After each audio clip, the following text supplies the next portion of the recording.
Trauma can bring about physical responses to the body, such as rapid heart rate, breathing speeds up, muscles may be tense, dry mouth and throat muscle spasms that make it difficult to swallow, and bladder control might be lost. Common traumatic events could be going through or seeing family violence, sexual abuse, emotional abuse, violence in the community. For many parents, having a child removed from the home and dealing with the child welfare system are traumatic events. Understanding the impact of trauma helps us understand the importance of trauma-informed practices.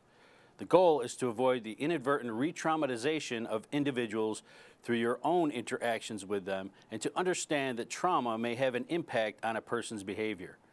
Trauma-informed practice will assist you in identifying when your own past experiences or trauma may impact the way you evaluate an incident you encounter in your professional role. Trauma-informed practices can include understanding the role trauma plays in our lives and avoiding re-traumatizing survivors and families, interpreting behaviors and actions as reactions, adaptations, and survival techniques to trauma, facilitating survivors' meaningful participation in services, engaging in survivor-centered advocacy, which recognizes that trauma impacts the way individuals experience reminders of trauma. More trauma-informed practices include recognizing and avoiding bias, establishing a physically and emotionally safe environment, focusing on building trustful relationships, being inclusive of and respectful towards individuals' culture, approaching families from a collaborative solution-finding perspective, intentionally including family voice and choice in the process. ACEs are very common in all socioeconomic groups. 61 to 67% of the U.S. population has experienced at least one ACE. Children who have experienced numerous adverse experiences have higher rates of negative health outcomes, including depression, obesity, substance use, anxiety, heart disease, and early death. Other factors can intensify the effects of ACEs, including poverty, racism, generational trauma, and frequent unintended or indirect discrimination. Child maltreatment and abuse are adverse childhood experiences. Toxic stress occurs when a person experiences severe, prolonged adversity without adequate support. Toxic stress means that the stress response stays continuously activated in the body. Toxic stress impacts children developmentally, behaviorally. The following video will further explain ACEs.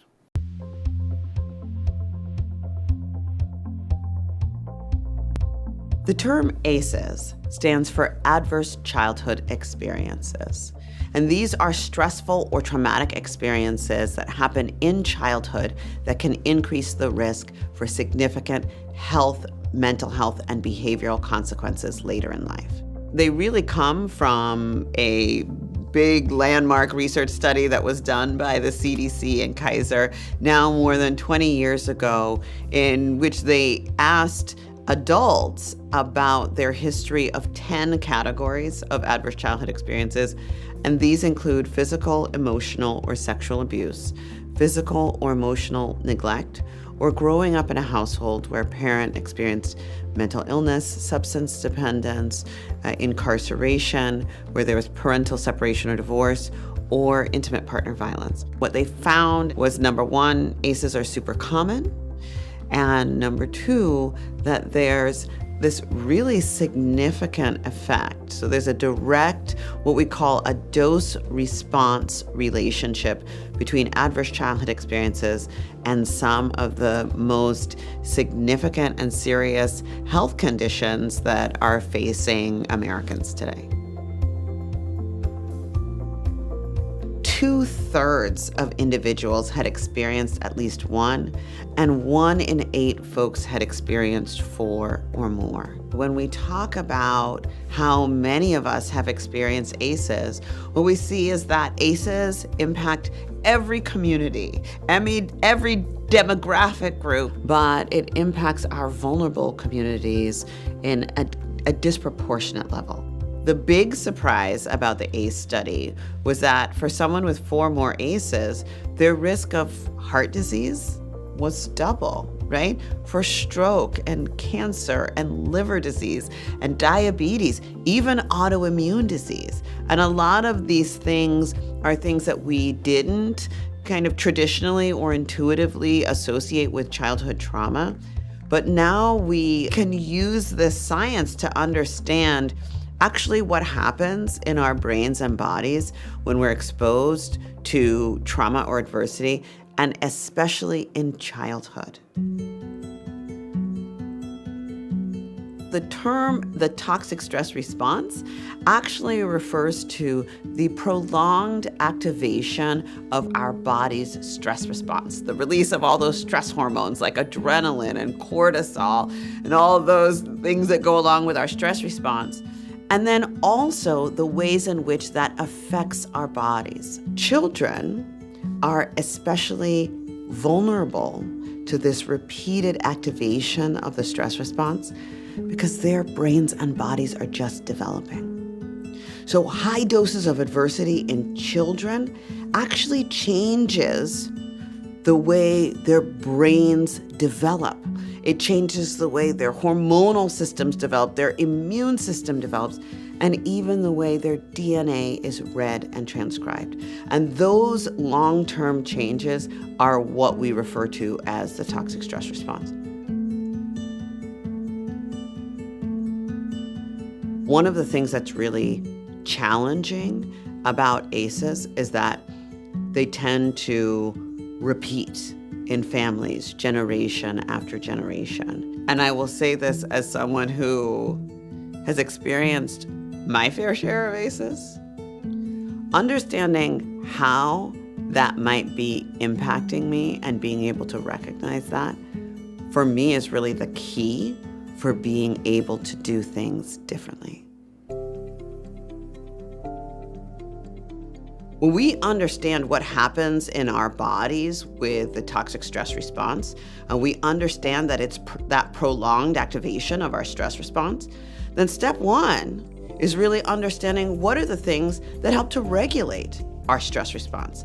And immediately at that point, we begin decreasing the harm that happened as a result of our past experiences.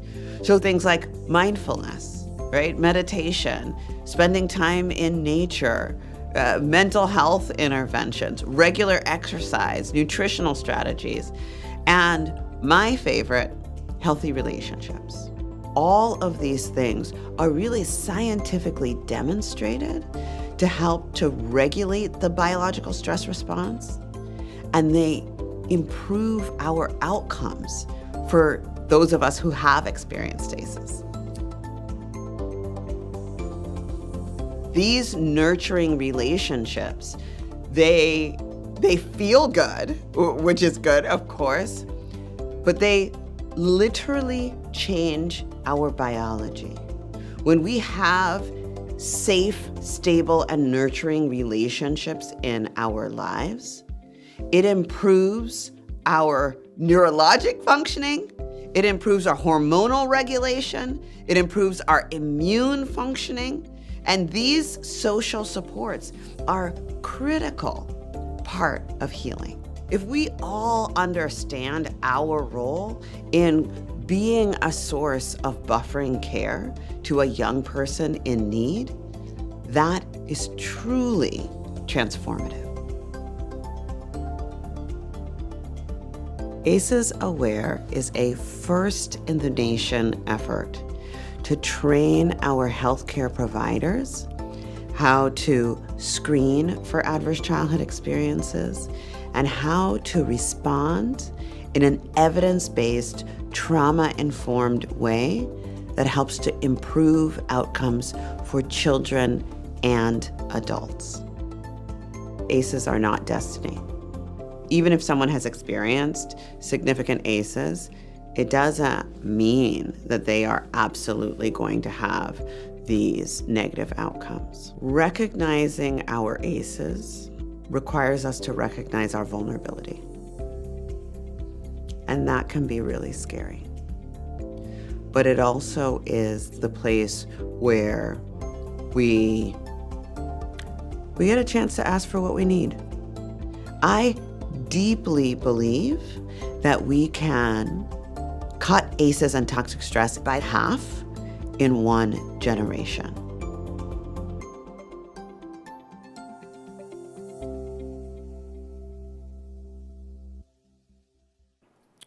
As humans, we all have biases, whether implicit or explicit, that affect our beliefs, decisions, and actions. A bias is a personal and sometimes unreasoned judgment against a person, place, or thing. Biases, including how a person looks, sounds, and even where they live, may influence our decision-making. An implicit bias is a bias or prejudice that is present but not consciously held or recognized, so we are often unaware of them. An explicit bias is a personal and unreasoned judgment that we have about a person, place, or thing on a conscious level. Both implicit and explicit bias can show up as prejudice, discrimination, and/or oppression on individual, group, or systemic levels. Individual biases are often deeply entrenched and are born out of a long history rife with unequal treatment of different social groups, discrimination and oppression, cultural conditioning, individuals' upbringing, and stereotypical behaviors of social groups. The impact of decisions made that are rooted in biases often have significant impacts on individuals, social groups, and communities. One of the benefits of being aware of the potential impact of your own biases is that you can choose to take a proactive role in how they impact your decision making. National research shows, and OCFS data confirms, disparities exist throughout the child welfare system, presently and historically. OCFS's disproportionate minority representation data shows historical overrepresentation of children and families of color in the child welfare system. Families of color have been more likely to be involved in a report to the SCR. Children of color have been more likely to be placed in foster care and generally experience slower achievement of permanency goals. Research shows the income status of families is a significant predictor of involvement with the child welfare system. Poverty in and of itself does not equate to child abuse or maltreatment. Research shows that families investigated by CPS have several poverty-related risk factors such as unemployment, single parenthood, food insecurity, housing stability, or lack of access to child care. Families living below the poverty line are 3 times more likely to be substantiated for child maltreatment. This disparity has long-lasting and devastating impacts on both families and communities. A mandated reporter's decision whether to call the SCR can change the course of the life of a child and the members of a family. It is important to be aware of the propensity for implicit or explicit bias and to be intentional about making decisions based on the objective facts of a situation. Part of this process is to increase our own awareness regarding our own beliefs, including those that may be hidden or unconscious. As a professional, you must ensure that your own implicit or explicit biases do not impact your decision to call the SCR. Would your decision to call the SCR with a report of suspected child maltreatment or abuse change if the race, ethnicity, gender identity, sexual orientation or expression, religion, immigration status, primary spoken language, culture, age, neighborhood where they reside, their disability, occupation, or socioeconomic status of the individual or family were different? You should only call the SCR as a mandated reporter when you have a legal obligation to do so. You can support a family without having to report a family. It is important to keep in mind that we must approach our responsibility as mandated reporters with empathy, compassion, care, and curiosity. When assessing information received about a child and their family, instead of making assumptions or jumping to conclusions that a child is being maltreated or abused, we must ask ourselves the right analytical and evaluative questions. Also consider if the needs of the family can be met through other means outside of the CPS system. Can this family's needs be met by providing services or other resources outside of CPS involvement? The first step is unraveling implicit bias, is understanding our own lens that we see the world through. Bias can show up in a variety of ways. It may look like subconscious thoughts, implicit, conscious judgments, explicit. The first step is unraveling implicit bias, is understanding our own lens that we see the world through. Bias can show up in a variety of ways. It might look like subconscious thoughts, implicit, conscious judgments, explicit, stereotypes or inaccurate judgments. Bias can also be unlearned. A proven strategy to reduce bias is to examine whether the facts of the situation would lead you to the same decision to call the SCR if the demographic information for the child or family were different. The best tool that we have to reduce bias is critical thinking. As a mandated reporter, you must use critical thinking when deciding whether to call the SCR. Identify what specifically concerns you about the situation. Gather adequate information about the current situation. Analyze that information to separate facts from assumptions. Recognize the possibility of bias in your personal opinions. Develop multiple hypotheses that could explain the situation. Determine whether you are legally required to call the SCR, and if not, whether an alternative option is better, such as connecting with appropriate services in the community. Approach the situation with humility, recognize that we do not know everything about the situation and the family, and be open and willing to learn, and consider information that might be different from our initial assumptions.